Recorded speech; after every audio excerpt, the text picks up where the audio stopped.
Bom dia, boa tarde, boa noite, a depender do horário que você estará assistindo este vídeo. Estamos de volta ao CAC Estudos Espíritas. Aqui quem vos fala, seu amigo Croix Freitas, um dos fundadores do CAC Estudos Espíritas. E estamos hoje, mais uma vez, reunidos para o nosso Clube do Livro, no estudo desta obra Nos Domínios da Mediunidade, uma obra psicografada por Chico, ditada por André Luiz.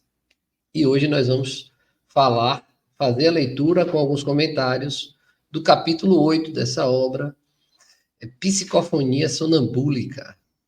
Antes disso, peço encarecidamente a todos que façam a inscrição no YouTube, no CAC Estudos Espíritas e ative o sininho. Nossa meta é alcançar 1 milhão de inscritos. Estamos com um pouco mais de 160, 170. Mas vamos chegar lá, principalmente para a divulgação da doutrina espírita. Também, a quem tiver interesse, seguir o CAC no Instagram, @CAC Estudos Espíritas. Então, vamos ao que interessa. Aqui o CAC, para quem não sabe, o K é de Kardec, o A é de amor e o C é de caridade. Nós usamos essas três imagens aí para representar Kardec, Jesus e Chico. Jesus como exemplo de amor e Chico como exemplo de caridade. Então, meus amigos, vamos hoje para o capítulo 8, Psicofonia Sonambúlica, e eu já vou iniciar indicando a vocês o que significa esse título. A psicofonia sonambúlica também pode ser chamada de psicofonia inconsciente. É quando o médium não lembra o que foi dito ou feito pelo espírito comunicante durante a relação mediúnica estabelecida entre eles. Por isso o título Psicofonia Sonambúlica. O médium não lembra o que se passou durante a reunião. E para explicar como funciona, André Luiz, mais uma vez, nos presenteou com esse capítulo. E nós vamos, então, iniciar a leitura. Sob a guarda de venerando amigo, que mais se nos afigurava um numen apostolar, pobre espírito dementado varou o recinto. Eu coloquei em negrito aí algumas palavras, porque esse capítulo me fez buscar o dicionário várias vezes, né? Então, venerando é respeitável. Então, sob a guarda de respeitável amigo, e aí que mais se nos afigurava um nume apostolar. Nume apostolar é como uma divindade que governa o destino, um espírito evoluído que tinha capacidade, aparentava ser algo divino e que comandava o destino. Então, ele conduziu à sala mediúnica o pobre espírito dementado. E aí, continuando a leitura. Lembrava um fidalgo antigo, um nobre, repentinamente arrancado ao subsolo. E aí, o negrito é para você perceber a imagem que André Luiz tinha no plano espiritual do espírito que adentrou ao recinto. Então, parecia que ele tinha sido arrancado ao subsolo, porque os fluidos que o revestiam era verdadeira massa escura e viscosa, cobrindo-lhe a roupagem e despedindo nauseabundas emanações. Nauseabundas é ânsia de vômito. As emanações que ele tinha, esse espírito que estava conduzindo ao recinto mediúnico, dava sensação de vômito. Imagine André Luiz como espírito vendo isso. Isso vai ser importante lá na frente do capítulo. Então veja que ele era revestido por uma massa escura e viscosa. Nenhuma das entidades sofredoras que se acotovelavam à frente exibia tão horrenda faces. Faces no sentido de face. aqui e ali, nos variados semblantes, a se comprimirem no lugar reservado a irmãos menos felizes, as máscaras de sofrimento eram suavizadas por sinais inequívocos de arrependimento, fé, humildade e esperança. Então, naquele círculo magnético criado para quem não estava tendo acesso à mesa mediúnica, aquela divisão magnética feita pelos irmãos desencarnados, os espíritos que ali estavam, nenhum deles tinha a imagem desse que tinha entrado. Todos tinham sinais de arrependimento, de fé, de humildade, de esperança. E esse não. Olha o que André Luiz nos traz. Mas aquele rosto patibular, patibular é um rosto de criminoso, parecendo emergir do lençol de lama, aliviavam-se a frieza, aliavam-se a frieza e a malignidade, a astúcia e o endurecimento. Ante a expressão com que surgia de inópino,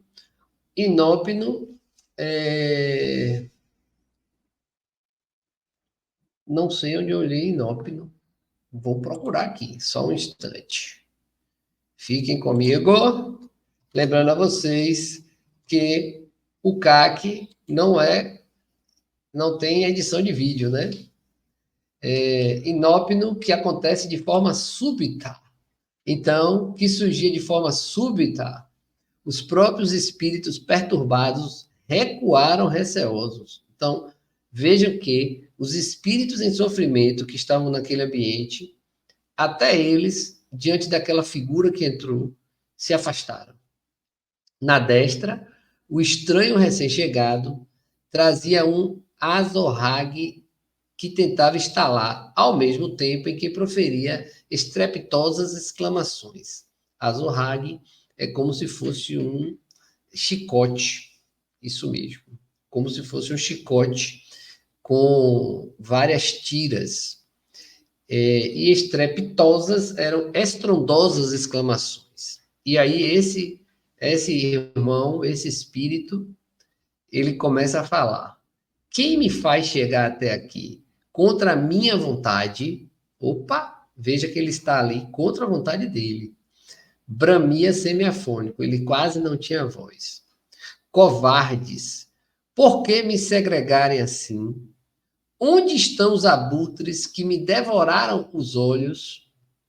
Infames, pagar-me-ão caro os ultrajes sofridos. Olha como estava esse espírito, completamente revoltado, e estava ali contra a vontade dele. Vejam o poder dos espíritos superiores em conduzir esse irmão, que provavelmente nem conseguia enxergar esses espíritos superiores, tamanha diferença de vibração entre eles, e ele se sentia ali contra a vontade dele e queria saber quem foi que devorou seus olhos.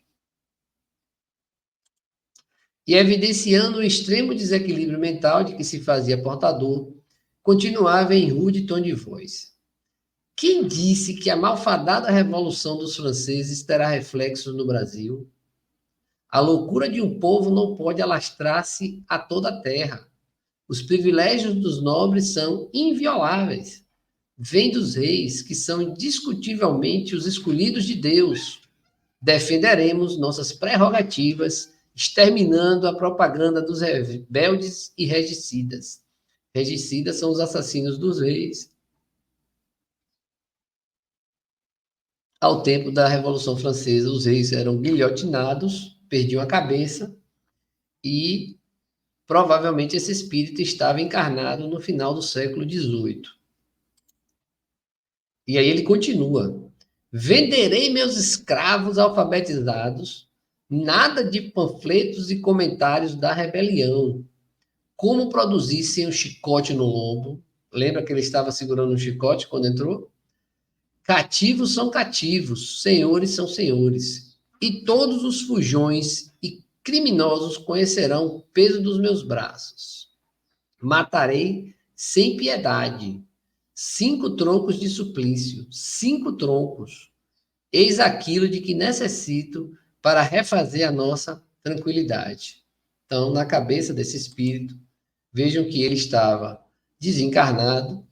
O livro é de 1955 e ele devia ter desencarnado no final do século XVIII, e ele ainda guardava a necessidade de estar com o chicote à mão, mesmo sem conseguir usá-lo, contido pela espiritualidade superior, mas as intenções dele eram realmente maléficas, mas ele queria realmente atacar, e ele queria 5 troncos, ou seja, colocar 5 escravos no tronco para servir de exemplos para os demais.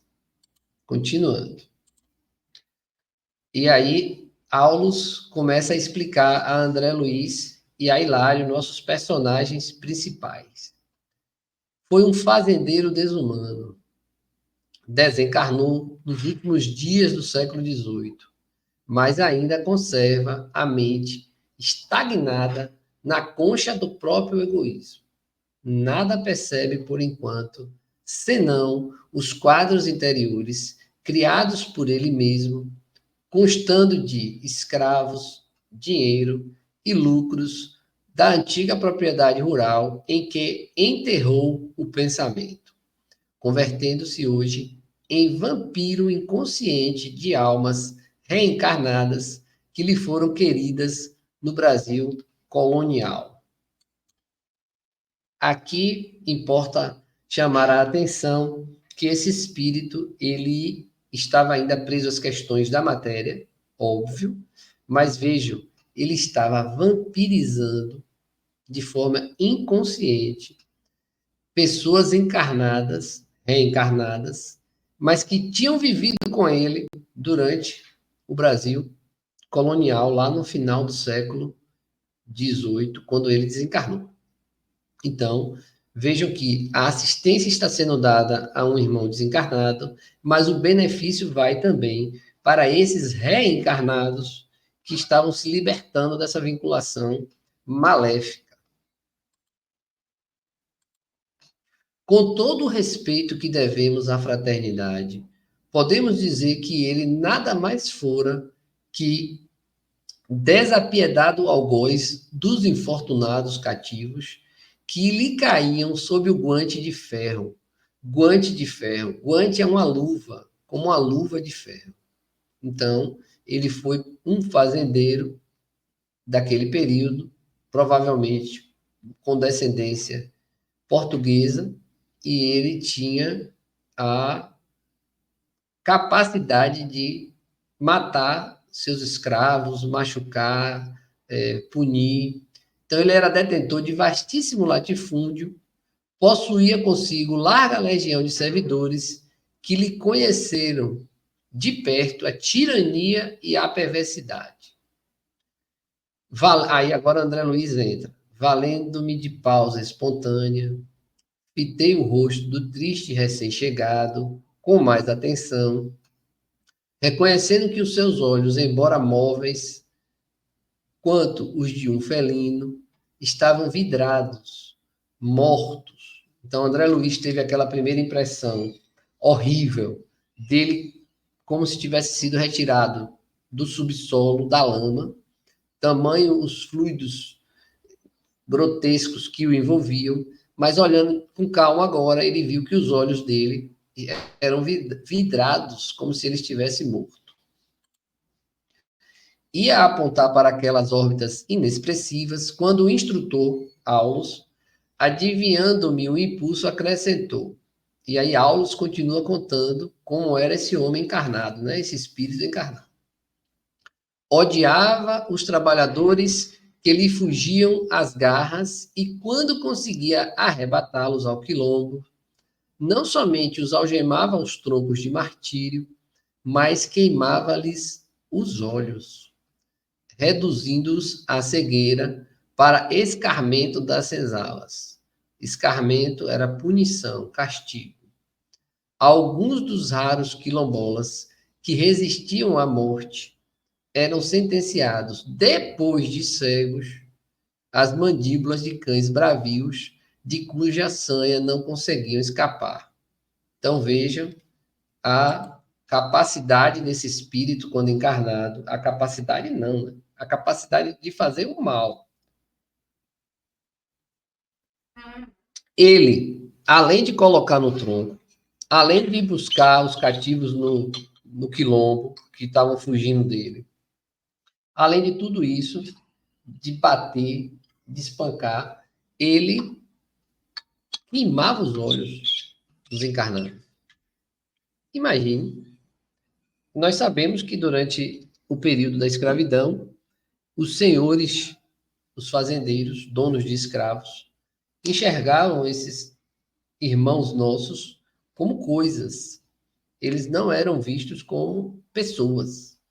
E esse cidadão, ele, naquela condição, se sentia no direito de matar, cegar, entregar aos cães, de forma muito perversa.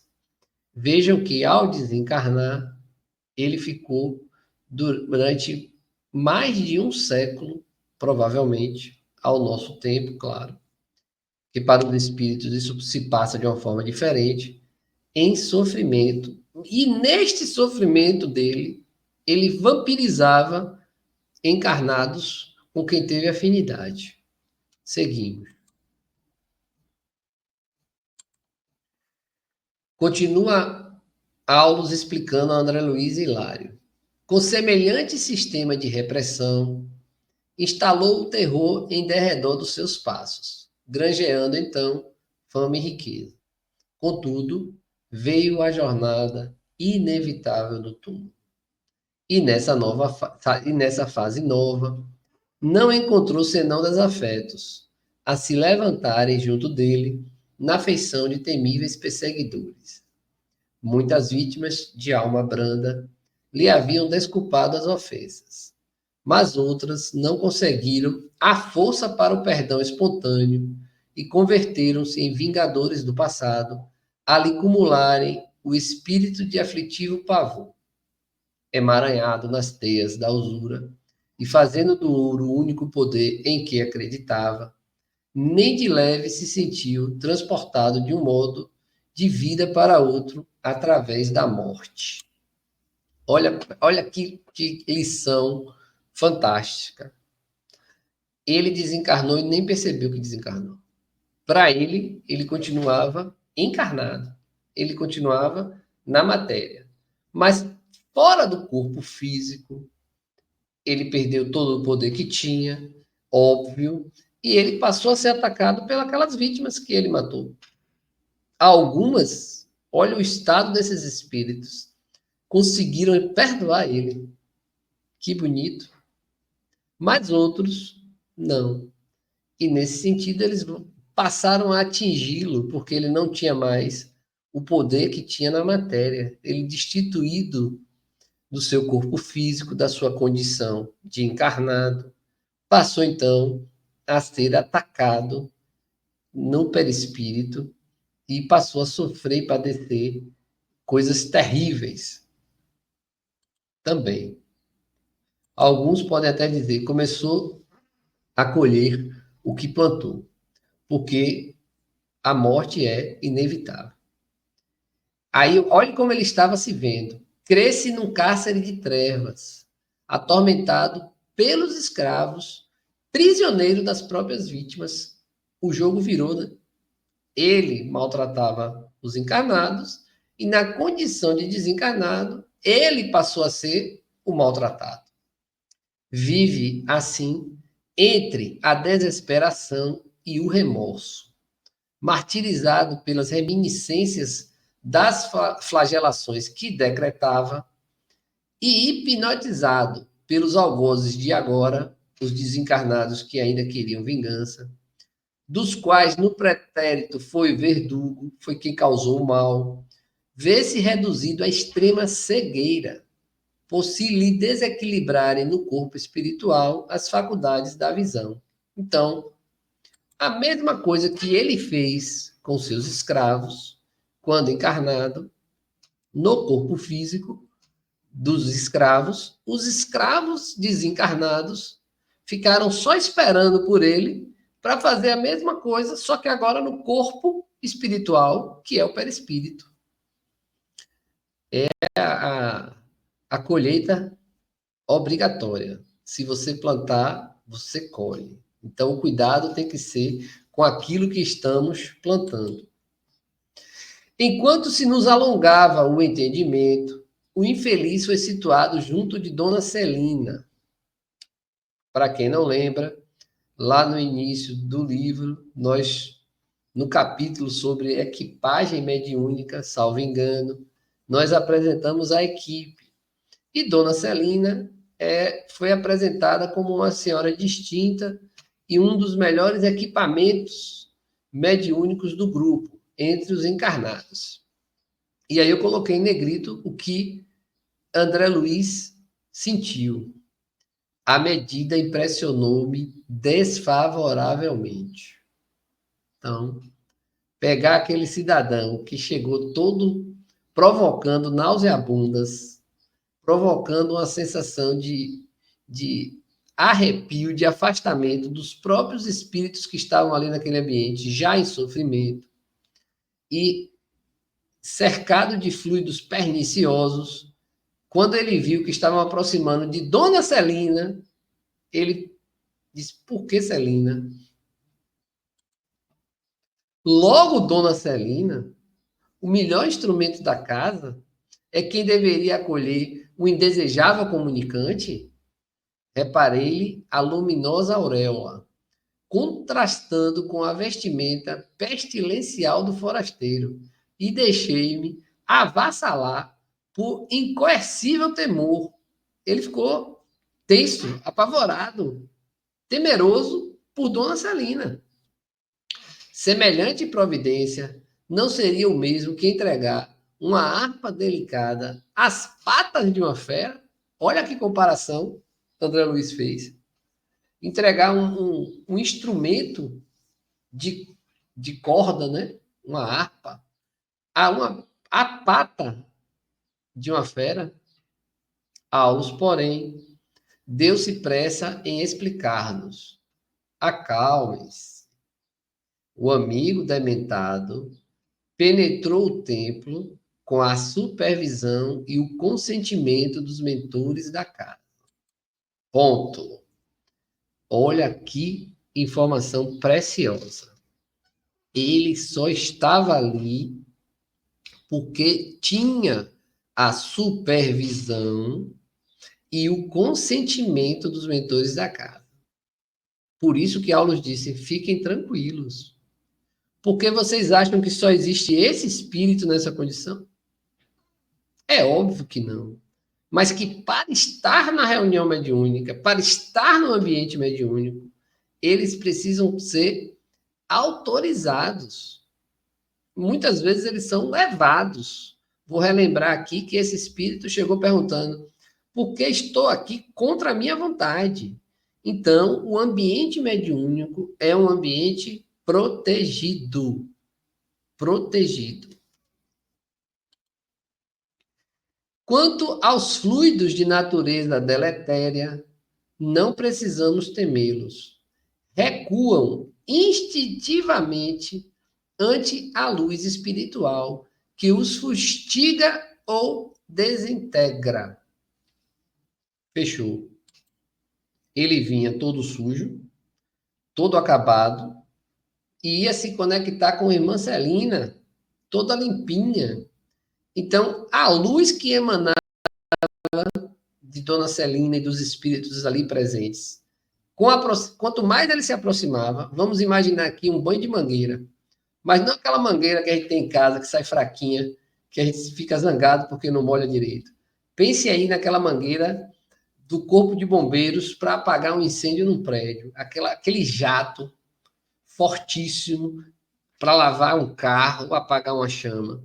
Então, funcionava como uma limpeza, essa luz, essa luminosidade, esses fluidos que irradiavam, tanto dos encarnados quanto dos espíritos superiores que dirigem o trabalho, e automaticamente, com essa aproximação dele, ele ia se libertando desses fluidos. Ele já ia sendo feita nele uma limpeza, para ele ficar numa condição melhor para ser atendido. E Aulos continua. É por isso que cada médium possui ambiente próprio e cada assembleia, cada reunião mediúnica, se caracteriza por uma corrente magnética particular de preservação e defesa. Vou pontuar novamente com vocês a importância do ambiente da Assembleia de preservação e defesa. É uma corrente magnética. Magnética. E cada médium tem a sua própria corrente magnética de proteção. Então, precisamos ter mais confiança em nós mesmos, em nossos companheiros de trabalho e, principalmente, nesses amigos espirituais que estão conosco nos trabalhos mediúnicos. Nuvens infecciosas da Terra são diariamente extintas ou combatidas pelas irradiações solares e formações fluídicas inquietantes a todo momento são aniquiladas ou varridas do planeta pelas energias superiores do espírito. Então, a preocupação de André Luiz com a irmã Celina por causa daquele espírito dementado é pequena e desnecessária, porque ele passou a ter o conhecimento que não só aquele irmão, nuvens infecciosas. Existem nuvens fluídicas indesejáveis. Existem ambientes que estão fluidicamente desarmonizados. Mas vejam, as irradiações solares e formações fluídicas dos bons espíritos, as energias superiores da espiritualidade, diariamente, o tempo todo, estão destruindo isso, estão limpando não só o planeta, quanto os ambientes que nós estamos frequentando. Os raios luminosos da mente, orientada para o bem, incidem sobre as construções do mal, à feição de descargas elétricas. Então, você, eu, os espíritos, quando temos uma mente direcionada para o bem, nós vamos auxiliar a melhora e a limpeza dos ambientes que frequentamos. E compreendendo-se que mais ajuda aquele que mais pode, nossa irmã Celina é a companheira ideal para o auxílio desta hora. Então, Aulos finaliza aí indicando que mais ajuda aquele que mais pode. Indicando-a, exclamou, mostrando para André Luiz e Aulos, né? Prestem atenção. Observemos. A médium desvencilhou-se do corpo físico como alguém que se entregava a sono profundo e conduziu consigo a aura brilhante de que se coroava. E aqui vamos pontuar mais uma vez a questão do sono profundo, que é a psicofonia sonambúlica. Eu estou notando agora, só agora, que no nosso slide está aí psicofonia consciente. Rapaz, vocês vão perdoar. Mas o capítulo é psicofonia sonambúlica, que é o contrário da psicofonia consciente. O médium de slide realmente deu uma escapada aí na curva e eu fui junto com ele, que eu não vi. Então, perdão a todos vocês. O título é Psicofonia Sonambúlica, que se assemelha à psicofonia inconsciente. Os outros slides também está assim. Ou a partir de qual? A partir do... gente, a partir do segundo já ficou errado. O CAC pede desculpas a todos vocês, mas não é justo também a gente perder a gravação que está sendo feita até aqui. Fica essa correção, esse aditamento ao nosso vídeo, de que o título do capítulo, a partir do segundo slide, está errado. É psicofonia sonambúlica, que é sinônimo de psicofonia inconsciente, tá certo? Ficou o título aí de outro capítulo, infelizmente, mas vamos dar sequência. Então vejam, quando fala aqui em sono profundo, a irmã Celina, diferente da Eugênia, que ficou perto do corpo, que ficou atenta, controlando todos os movimentos do espírito que estava ali comunicando, ela, ó, partiu. Sono profundo. Não estou nem aí, preocupada com o corpo. Estou em transe completo. Estou desvencilhada das amarras da matéria. Por isso ela fica inconsciente. Por isso que ela não vai lembrar do que acontecer na reunião. Clementino não teve necessidade de socorrê-la. Parecia afeita àquele gênero de tarefa. Ainda assim, o condutor do grupo amparou-a solícito. A nobre senhora fitou o desesperado visitante com manifesta simpatia e abriu-lhe os braços, auxiliando-o a senhorear o veículo físico então em sombra. Qual se for atraído por vigoroso ímã, o sofredor arrojou-se sobre a organização física da médium, colando-se a ela instintivamente. Olha o magnetismo presente nos fenômenos mediúnicos. Quando a gente fala de magnetismo, as pessoas muitos espíritas não estudam magnetismo, que é o precursor do espiritismo. Já se conhecia magnetismo antes da doutrina espírita. E vejam como ele aparece constantemente nas obras, tanto na codificação quanto em obras posteriores como essa. Então veja que Celina em perispírito completamente desconectada do corpo, completamente. Ela abre os braços e aquele irmão dementado é atraído para ela como um imã e se conecta ao corpo, que é o instrumento pelo qual ele vai se comunicar. Veja que ela agiu aí de forma completamente caridosa, amorosa, afetiva, para socorrer aquele espírito dementado. Auxiliado pelo guardião que o trazia, aquele senhor de núme apostolar, sentou-se com dificuldade, afigurando-se-me intensivamente ligado ao cérebro mediúnico. Então, ele estava conectado ao cérebro da médium, né? Se Eugênia, que foi a que teve a psicofonia consciente, revelara-se benemérita enfermeira, Dona Celina surgia aos nossos olhos por abnegada mãezinha, tal a devoção afetiva para com o hóspede infortunado.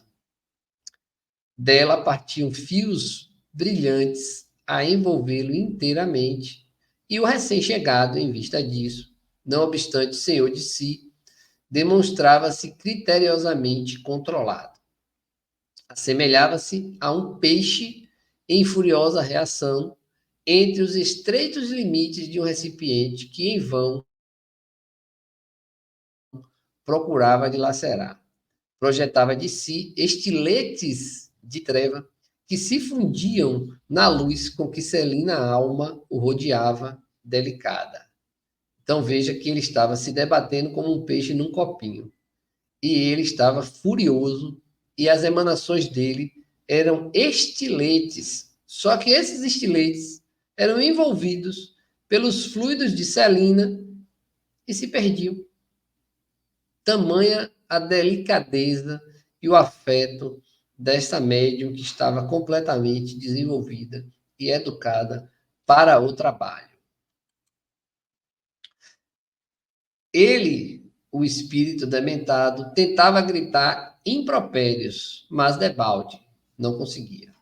A médium era um instrumento passivo no exterior, entretanto, nas profundezas do ser, mostrava as qualidades morais positivas que lhe eram conquista inalienável, impedindo aquele irmão de qualquer manifestação menos digna. Então, Celina, apesar de estar no corpo físico em sono profundo, em desdobramento, ela tinha inteiro controle da situação. O espírito estava ali dominado por ela, de forma afetiva, carinhosa e amorosa, e ele não podia fazer o que queria. Olha a interferência do médium. Então, quando Kardec perguntou aos espíritos superiores se existia interferência do médium nas comunicações, eles responderam que sim, que existia. E olha aí essa interferência acontecendo. Porque se esse espírito pudesse fazer o que queria, ele ia chicotear todo mundo, mesmo que fluidicamente. Mas ele estava controlado. E aí ele disse o nome dele. Eu sou José Maria, clamava o visitante. Irritadíssimo, enfileirando outros nomes com o evidente intuito de lançar importância sobre a sua origem. Então, ele era nobre quando encarnado. Ele amontoava reclamações, deitava reprimendas e revoltava-se exasperado. Contudo, percebi que não usava palavras semelhantes às que proferia junto de nós. Achava-se como que manietado, vencido, embora prosseguisse rude e ásperos. Isso quer dizer o quê?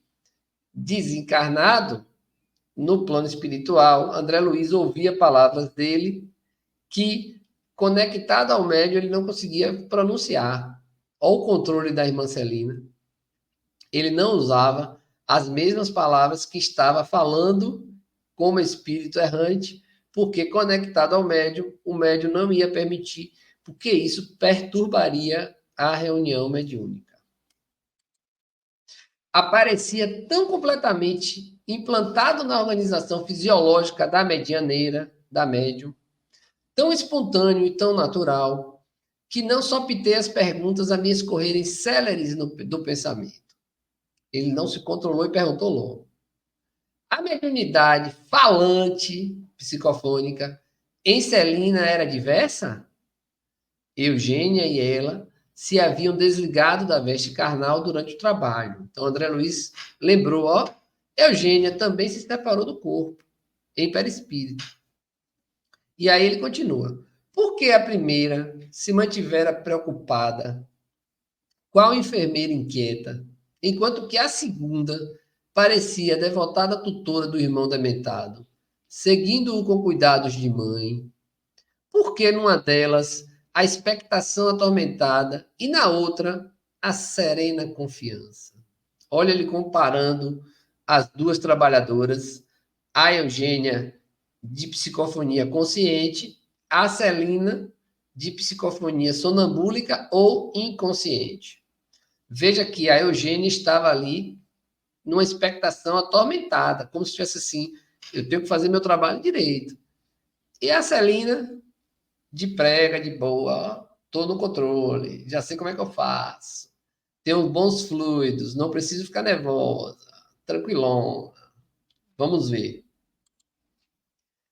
Desculpando-nos a condição de aprendizes, Aulus passou a esclarecer-nos enquanto Clementino e Raul Silva, Clementino, lembrando a vocês, o mentor desencarnado da reunião, o dirigente desencarnado da reunião, e Raul Silva, o dirigente encarnado, amparavam o comunicante através de orações e frases renovadoras de incentivo ao bem.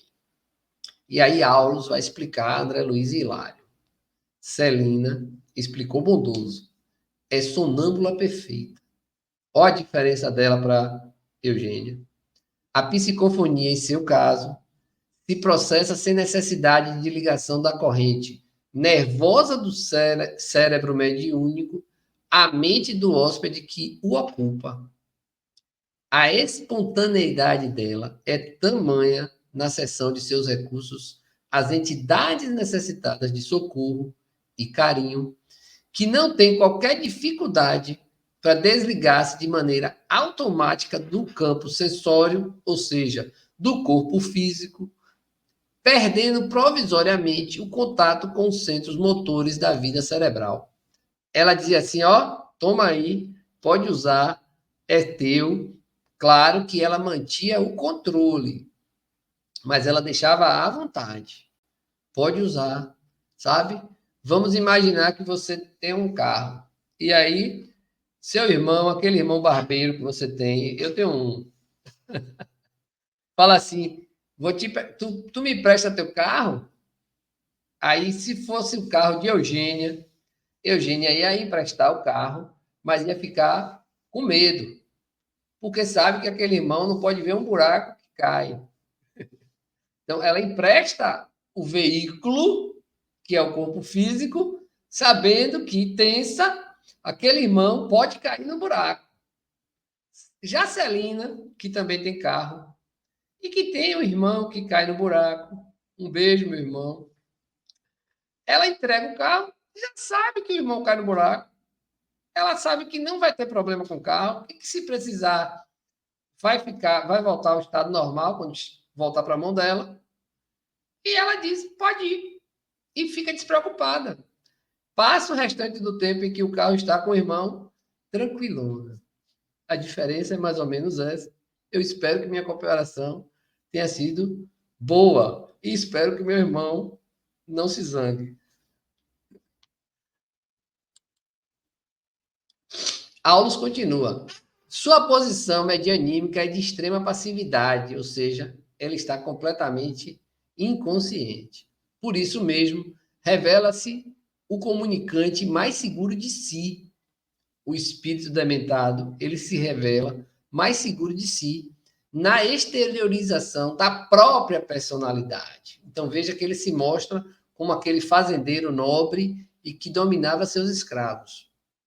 Isso, porém, não indica que a nossa irmã deve estar ausente ou irresponsável. Ela estava por ali, junto do corpo que lhe pertence, age na condição de mãe generosa, auxiliando o sofredor, que por ela se exprime, qual se fora frágil protegido de sua bondade. Então, ela era passiva pelo corpo físico, mas ela não estava nessa condição em desdobramento. No corpo espiritual ou perispírito, ela estava ali atenta e auxiliando, com bondade, atraindo a si, exercendo um sacrifício voluntário que lhe é doce ao coração fraterno, e José Maria, desvairado e desditoso, imensamente inferior a ela, não lhe pôde resistir. Veja que toda a dificuldade fluídica desse irmão, que ainda estava em sofrimento, não era suficiente para resistir à bondade e aos bons fluidos de Celina. Ele não conseguia fazer, independente da quantidade de maldade que tinha nele. Vamos imaginar um homem grande e forte e uma mulher pequena e frágil. Essa mulher pequena e frágil é mais poderosa do que esse homem grande e forte. A comparação não é entre sexos, talvez seja mais entre tamanho. De um lado, a maldade, muito grande, e do outro lado, a bondade, num pequeno recipiente. Só que esse pequeno recipiente de bondade é capaz de dominar toda essa maldade. Vamos imaginar uma vela no quarto escuro. Essa vela, pequenininha, ilumina todo o quarto. É mais ou menos isso. E dessa forma, Celina, com sua luz, com sua capacidade fluídica de amor e bondade, dominou José Maria, espírito que estava em sofrimento e com ainda desejo do mal. Aulus continua. Permanece, assim, agressivo tanto quanto é, mas vê-se controlado em suas menores expressões, porque a mente superior subordina na que se lhe situam a retaguarda nos domínios do espírito. É por essa razão que a hóspede experimenta com rigor o domínio afetuoso da missionária, que o hóspede experimenta com rigor o domínio afetuoso da missionária que lhe dispensa amparo assistencial. José Maria sendo dominado por Celina. Impelido a obedecer-lhe, recebe-lhe as energias mentais constringentes, ou seja, que estão limitando ele. Ele não pode fazer o que quer, que o obrigam a sustentar-se em respeitosa atitude, não obstante revoltado como se encontra. Então, ele ficava de forma respeitável, porque Celina estava exercendo controle sobre ele. Diante da pausa que se fazia natural, reparamos que Silva conseguia franco progresso na doutrinação. Olha o papel aí do doutrinador, do dialogador.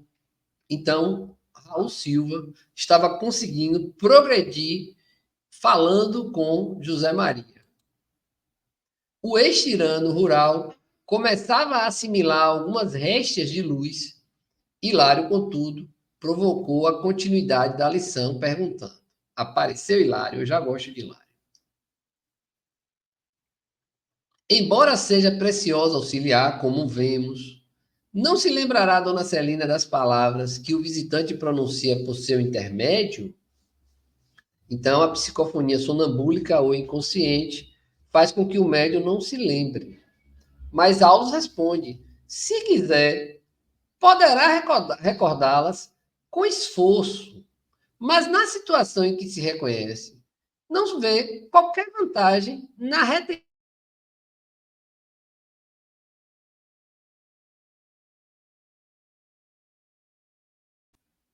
por aquele espírito em sofrimento. E aí Hilário fala: indubitavelmente, ponderou meu colega, observamos singular diferença entre as duas médios que caíram em transe. Vejam que, mais uma vez, a lição aqui é comparativa. Eles estão comparando a psicofonia consciente com a psicofonia sonambúlica ou inconsciente. André Luiz já fez isso e agora Hilário vai fazer também. Olha o que Hilário diz. Tenho a ideia de que na psicofonia consciente, Dona Eugênia exercia um controle mais direto sobre o hóspede que lhe utilizava os recursos, ao passo que Dona Celina, embora vigiando o companheiro que se comunica, deixa-o mais à vontade, mais livre. Caso não fosse Dona Celina, a trabalhadora hábil, capaz de intervir a tempo, em qualquer circunstância menos agradável, não seria de preferir as faculdades de Dona Eugênia? Olha que pergunta fabulosa do aluno Hilário. Hilário está aí como um aluno, junto com André Luiz. Aulos é o professor. E aí ele compara a psicofonia consciente com a psicofonia inconsciente ou sonambúlica. E ele diz, pô, rapaz, Eugênia controla direitinho. Celina já deixa mais à vontade. Não é melhor preferir, então, Eugênia, que é consciente, do que Celina, que é inconsciente, que deixa o espírito mais à vontade, apesar de exercer controle? Vamos ver o que foi dito? Sim, Hilário. É Hilário, né? Mas você tem razão. O sonambulismo puro, quando em mãos desavisadas, pode produzir belos fenômenos, mas é menos útil na construção espiritual do bem. Olha que fantástico. Então, entre a psicofonia consciente e a psicofonia inconsciente, a consciente é melhor na construção espiritual do bem. E olha o risco. A psicofonia inconsciente naqueles que não possuem méritos morais suficientes à própria defesa pode levar à possessão, que nós conhecemos como subjugação nas obras de Kardec, que é sempre nociva e que, por isso, apenas se evidencia integral nos obsessos que se renderam às forças vampirizantes. Então, aquela condição de Celina, que tinha um poder moral que lhe garantia defesa, é perigosa naqueles que não têm uma moral elevada. E isso não só de vidas passadas, viu, gente?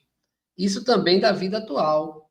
Porque você pode estar vivendo em desregramento e ser médium de psicofonia sonambúlica e está sofrendo a possessão que Kardec melhor denominou de subjugação.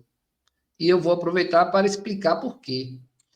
Porque na possessão tem-se a ideia de que existem espíritos eternamente voltados para o mal e que se apropriam do corpo do homem.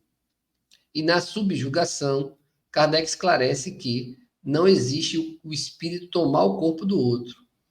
Ele não toma o corpo, mas ele toma a mente, ele controla a mente e assim o corpo. Então não existem dois espíritos no mesmo corpo, mas o obsessor que subjuga um outro um encarnado, ele exerce domínio completo sobre ele através da mente, vampirizando todas as suas energias, todos os seus fluidos. E isso está acontecendo todos os dias no mundo de hoje. E as pessoas tratam isso como as mais sérias doenças mentais. E podem ser fenômenos dessa natureza, chamados de subjugação, ou como está aí no capítulo, como possessão. Nós só precisamos saber qual é essa diferença estabelecida pelo codificador para não acreditar que existem espíritos eternamente voltados para o mal. São irmãos nossos que estão numa condição ainda de imperfeição, mas que em algum momento também alcançarão os estágios melhores da criação, passando pela escala de espíritos bons até chegar a espíritos puros e não mais precisarem encarnar. Se você tem curiosidade sobre isso, leia o item 100 do Livro dos Espíritos. Vai te ajudar. Continuando. Hilário refletiu um momento e tornou a considerar. Aqui vemos a médium fora do vaso físico, dominando mentalmente a entidade que lhe é inferior. Mas, e se fosse o contrário? Esse Hilário é bom, hein? Se tivéssemos aqui uma entidade intelectualmente superior, senhoreando mentalmente a médium, então vejam, o superior era a médium, por isso que ela dominava aquele espírito. Hilário perguntou: e se o espírito tiver mais poder do que a médium? Olha o que Aulos vai responder. Nesse caso, redarquiu o paciente interlocutor. Celina seria naturalmente controlada. Se o comunicante fosse, nessa hipótese, uma inteligência degenerada e perversa, a fiscalização correria por conta dos mentores da casa. E, em se tratando de um mensageiro com elevado patrimônio de conhecimento e virtude, a médium apassivar-se-ia com satisfação, porquanto lhe aproveitaria as vantagens da presença, tal como o rio se beneficia com as chuvas que caem do alto. Então, aqui eu preciso pontuar também. Se o espírito que se conectasse com ela fosse superior a ela, dominasse ela, mas ele fosse um espírito bom, ela ia dizer: venha, pode vir, meu irmão, venha, todo seu aí o corpo, use, deixe aí os melhores fluidos possíveis, porque depois quem vai usar sou eu. Eu vou curtir esse momento tendo uma comunicação de um espírito superior. Ela ia aproveitar. Caso não, caso fosse uma entidade perversa e ela não reunisse as condições de se defender, essa defesa dela ficaria por conta dos mentores desencarnados que deveriam protegê-la. E aí eu preciso dizer a vocês que nem sempre os médiuns passivos, os médiuns inconscientes, têm respaldo moral para se defenderem. Qual é a consequência disso?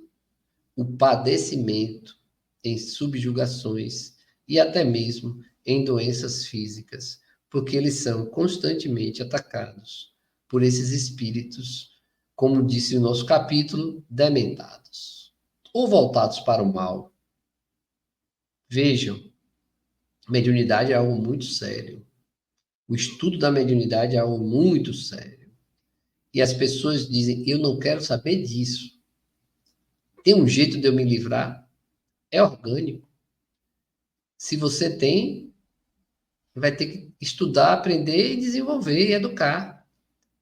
Se você não tem, é ilusão sua, porque todos temos. Estamos em diferentes níveis de desenvolvimento dessa mediunidade. Você pode ter uma mediunidade que vai se tornar desenvolvida ou não. Você pode ficar no campo da intuição apenas, ou pequenos rudimentos mediúnicos, mas você pode ter uma mediunidade que se desenvolve e se você não quer olhar para isso, se você não quer fechar os olhos a isso, tapar o sol com a peneira, ela não vai deixar de existir e você não vai deixar de sofrer os efeitos disso. Aí você escolhe, eu prefiro sofrer os efeitos de espíritos bons e superiores, ou eu não vou dar atenção a isso e estarei sujeito. Pode ser que aconteça de ser influenciado, manipulado, subjugado por espíritos inferiores. É um risco. É um risco. E tudo depende da sua bagagem moral para ter as suas defesas ou não. E se você não tem suas defesas, você pode buscá-las participando de um grupo mediúnico, onde você seja acolhido e passe a educar e desenvolver a sua mediunidade, se ela for principalmente uma mediunidade ostensiva, aquela que está gerando em alta o tempo todo.